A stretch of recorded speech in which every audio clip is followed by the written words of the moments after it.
Some things are as inevitable as the ever-marching flow of time. The sun rising in the east, the moon controlling the tides, and JJK fans not having an idea about what their manga says. I do not want to claim that I am somehow smarter than every fan out there, nor that is every fan generally stupid. I think JJK is a decently hard series to understand. Not thematically per se, but just generally difficult to grasp properly. There are confusing and just mistranslated translations, events that seem contradictory, and characters that just have confusing or odd abilities. Some anime and manga excel when they make you confused, but in JJK that's hardly the intent, but rather a result of just telling its story. This video will go over several things many JJK readers get wrong and why this is the case generally speaking. If you like videos like these, you should consider interacting more with the channel because I am the coolest guy on this platform. First things first, we're going to go over the many mistranslations of JJK. If you do not know, there is a translator by the name of John Wary. His name still sends a shing down my spine. This guy is so vile, so atrocious. He is basically the community punching bag for one rereading JJK. After doing some research for this video, I come to find out that everyone and their mothers know about John Wary and his mistranslations, so I don't think there's any point in going over his name and reputation. Let's go over his actions and how garbage this dude really is. John Wary has 3 modes. 1. He will say something that is categorically wrong and just mistranslated. You can obviously see where he messed up, but it should have been fixed and could have easily been fixed. Exhibit A. Satoru Gojo and Suguru Geto both can use curse manipulation to wield the most grotesque armies.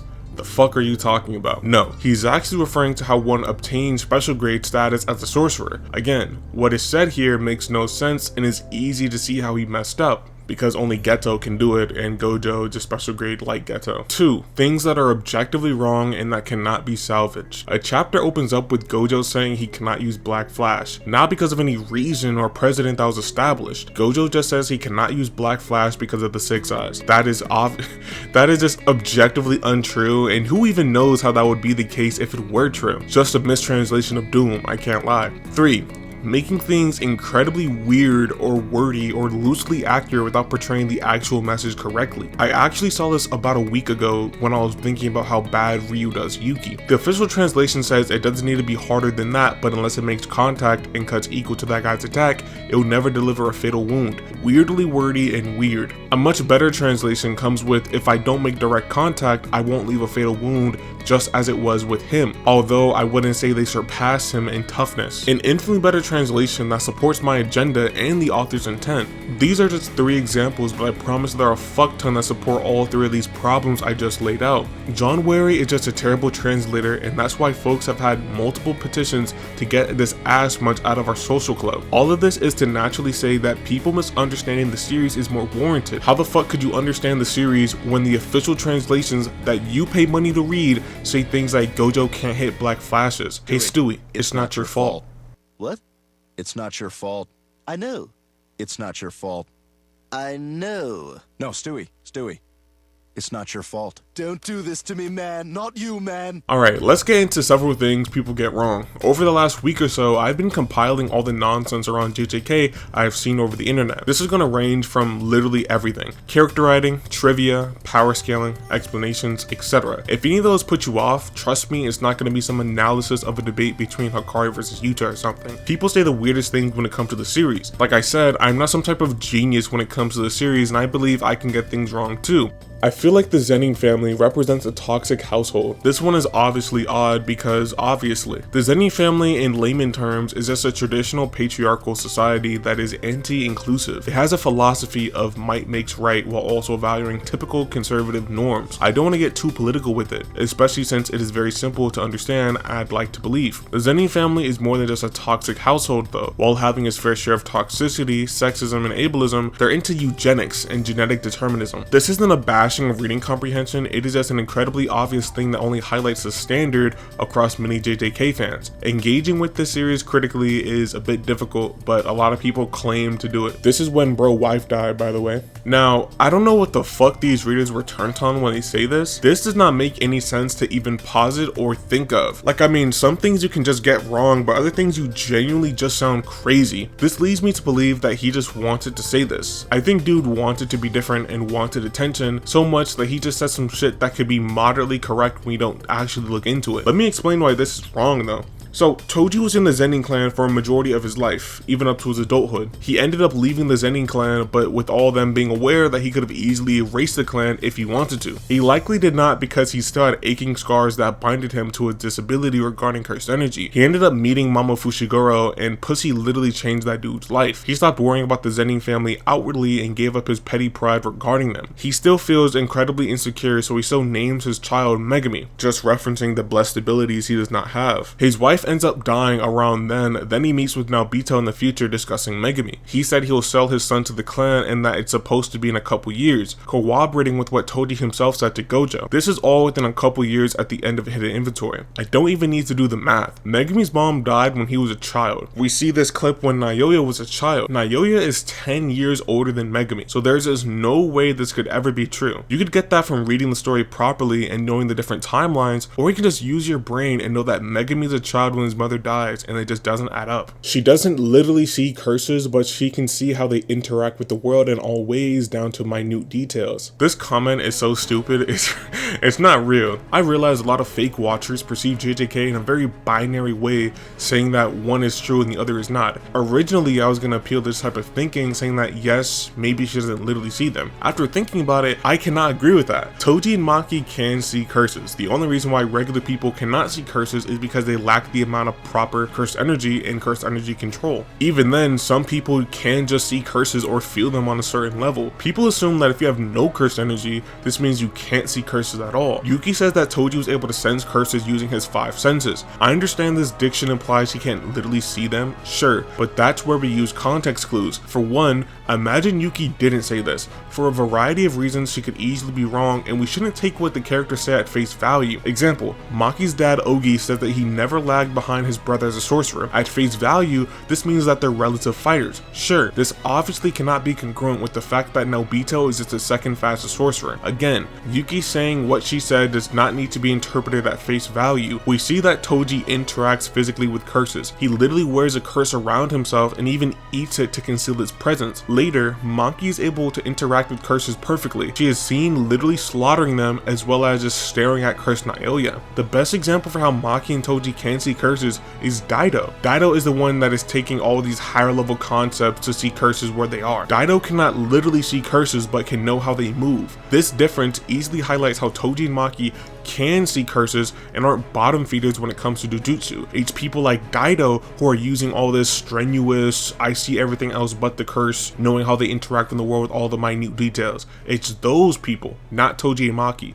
Bro, like all of Toji's best feats are Maki's feats, and without the insistence Gege had to compare the two, you wouldn't even be able to definitively say that Toji could wipe out the Zenin clan in a single day. Hell, the comparison to Toji is actively an anti-feat for Maki because of how much Gojo clowned on him as soon as he unlocked just one of his OP abilities. I had to read the entire thing out loud because I want you to feel as uncomfortable as I did while reading this. This is so weird and frankly silly to me. Firstly, I want to say that there is a reason why Toji and Maki have so many parallels. Toji was binded to the Zenin clan because of his own trauma and insignificance he felt from them. Ronta said Toji could have eliminated the clan whenever he wanted, and we see why he didn't. On the opposite, as soon as Maki is remotely capable, with her eye gone and stomach cut out, she eliminated them. Saying Maki has an anti-feat because Toji got slammed by Gojo is again a super weird thing to say. 1, because Toji took no damage from Red, 2, was mentally boomed so he wasn't fighting at his best, and 3, was off guarded by one of the strongest abilities in the game. This comment just seems to be random Toji disrespect. I think that primarily comes from not really getting Toji though. Before we get into Culling Games, but after Hidden Inventory, I believe Gege portrays him in a special category. Not only is he a demon in Shibuya and one of the strongest fighters,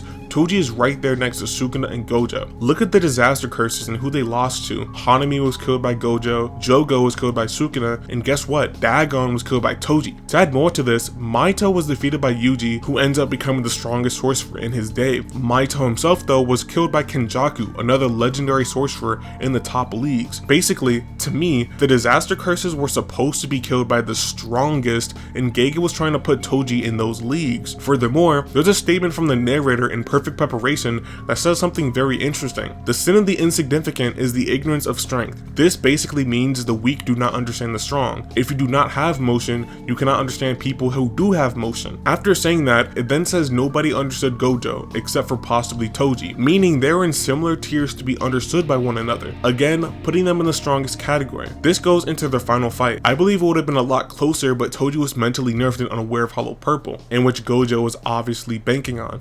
All of this is to say this comment is weird and definitely reeks of arbitrary Toji hate that is, in my opinion, incongruent with how he's actually treated in the manga. Sukuna is canonical fodder in hand-to-hand combat, Gojo is packing him up hand-to-hand, so did Kashimo, Yuji was fucking putting in messy numbers against Sukuna, Suka is not top 5 in hand-to-hand. Saying that the strongest sorcerer in history is canonical fodder at anything is one of the worst takes of all time. Let's actually address this claim one by one. Sukuna is canonical fodder in hand-to-hand. No, he was mixing with Maki and Yuji, both physical demons after getting burned by Jacob's ladder and having lower output because of Megami. Gojo was packing him up in hand-to-hand. Sukuna was not trying nor going all out in their multiple encounters. Gojo was trying his hardest while crowd-pleasing. Sukuna could not be bothered because in his eyes, Gojo was still the nameless fish trying to contest his title. In the end, he proved himself to be beyond nameless, but nonetheless a fish that got stripped of his scales. Kashimo was not mixing that dude up, especially when he popped his hand in air form. Saying that Yuji was putting up numbers against Sukuna is self-reporting for not reading, not gonna lie. First off, Yuji was getting outboxed in different parts of the manga. Second, Sukuna can literally blitz and one-shot him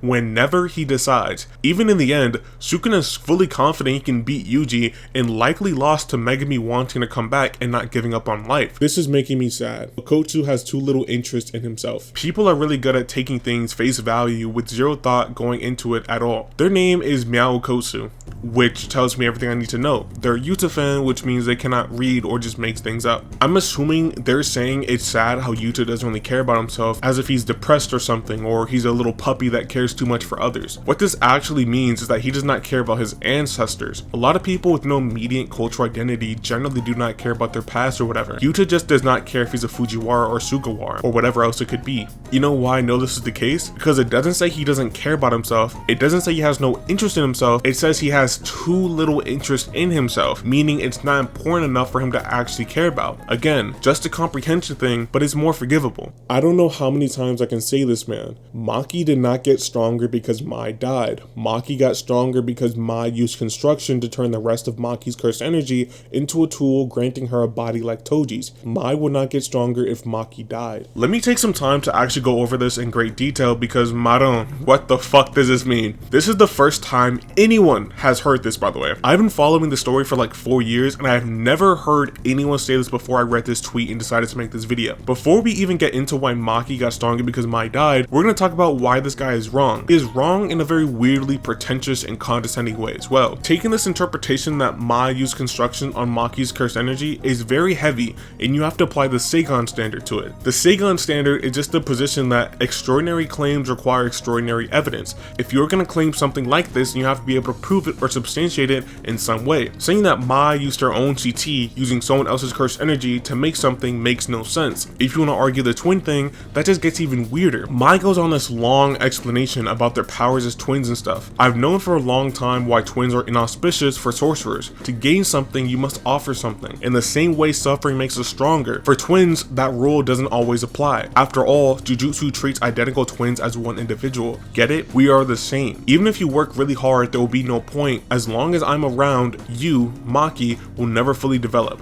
will never reach your peak. When Mai says she'll take the cursed energy and everything with her, why are you interpreting this so literally? After everything she just said, why do you think she is taking it literally? She is obviously speaking metaphorically, as in I will take the cursed energy when I die because that's how we were born. In short, Maki only got stronger because Mai died and was literally holding her back in all senses of the word. Maki was that weak as a result from Mai tethering her to Jujutsu. While I cannot say Mai herself will get immediately stronger from Maki dying, this was 100% the case for Maki. This panel right here just seems to be the objective proof I'm looking for, but that's way too easy. In actuality, taking this interpretation is weirdly unfounded. There has been several, and I mean several back and forth arguing for this point. I wouldn't waste time going back and forth on this simply because I don't believe it'll have a direct answer. I'm aware there's some vagueness associated with this plot point, but let's not take it too far. Sure, there is vagueness here, but that doesn't give give the audience the green light to interpret anything. The simplest and easiest interpretation here is that Mai died, therefore Maki got stronger. This happened because Jujutsu views twins as the same, so Maki's heavenly restriction was put on layaway when they were born. When I see things like Sukuna eating his twin in the womb, this confirms to me that he needed to get rid of something in order to get something. This detail is in the story for a reason, and I believe it just further strengthens the generally perceived interpretation here. Like I said, I have never seen this before, and I'll link the original tweet below if you want to do your own research and disagree or agree with this take or whatever. I believe the manga simply just states otherwise, but I know it's fun to engage and indulge with different things. I've been alluding to this the entire video, but I think it's important to talk about it now. The main reason why people say JJK fans can't read is because people think about things in binary. This is the only time I will ever praise the AOC fanbase, but they understand that things can coexist. In the JJK fandom, it's either this makes sense to me so it's correct, or this doesn't make sense to me so it's incorrect. If I ask you something like, are Geto and Gojo gay, your answer will likely be the reason why so many misconceptions and weird oddities persist on the internet. If you say, no way they are, that makes no sense, you're wrong. If you say, of course they are, there's no other way, you're also wrong. The answer can be both. Things can coexist. There can be an open ending that blankly implies there are multiple directions. Look at Monster's ending. There's an empty bed, but it is about what you think happened. Whatever you think is what happened.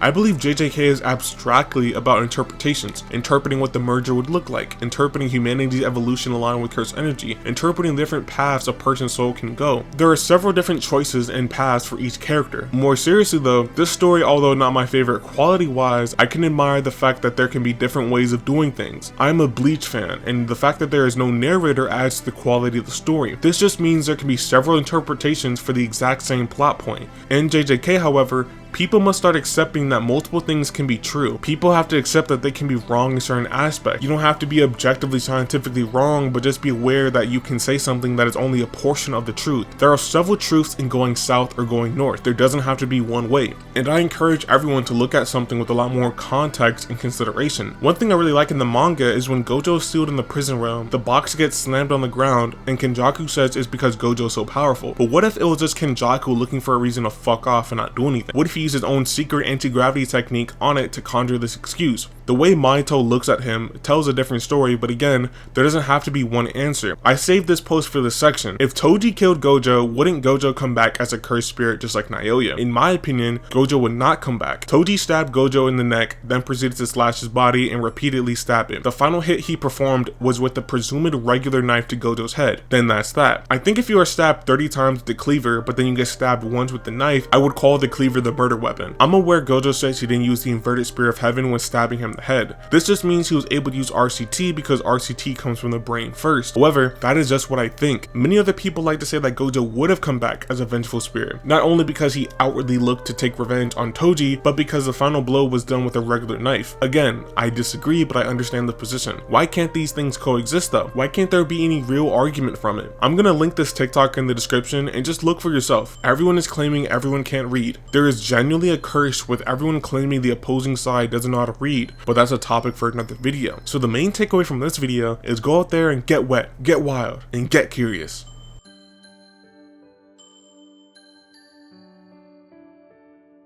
Alright, well, I've been recording for 30 minutes. I don't know how long this video is gonna be. Anyway, outro, post outro and everything.